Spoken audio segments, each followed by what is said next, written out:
Sejak zaman kuno, wilayah barat Nusantara dan sekitar Malaka telah menjadi wilayah penting bagi para pedagang dari Cina dan India. Hasil bumi dari Nusantara menarik minat banyak pedagang.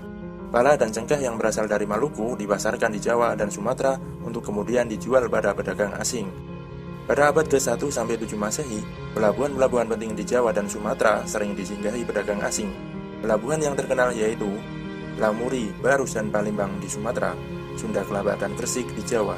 Berdasarkan berbagai cerita perjalanan Cina, dapat diperkirakan bahwa sejak abad ke-7 telah ada koloni-koloni Arab di barat Laut Sumatera, yaitu di Barus. Namun belum ada bukti yang menunjukkan bahwa pribumi Nusantara telah masuk Islam. Diperkirakan para pedagang Arab ini hanya berdiam untuk menunggu musim yang baik untuk berlayar. Baru pada abad-abad berikutnya, penduduk pribumi mulai masuk Islam, yang bermula dari pribumi yang ada di koloni-koloni pedagang Muslim Arab itu. Menjelang abad ke-13 Masehi, mulai muncul kerajaan-kerajaan yang bercorak Islam di Sumatera, yaitu muncul kerajaan Samudra Pasai, Perlak, dan Palembang.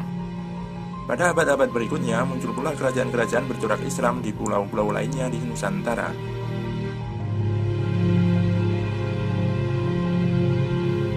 Tiga fase Islamisasi Nusantara.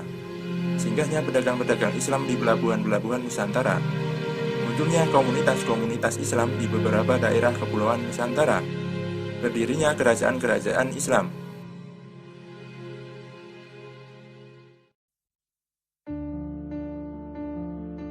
Saluran Islamisasi Nusantara.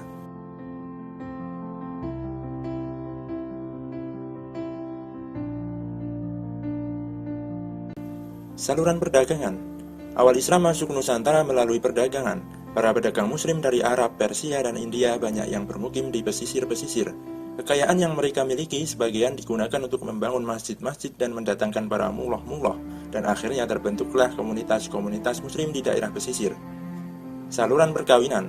Dari segi ekonomi, para saudagar Muslim memiliki status sosial lebih baik dari kebanyakan pribumi, sehingga penduduk pribumi, terutama putri-putri bangsawan, tertarik untuk menjadi istri saudagar-saudagar itu.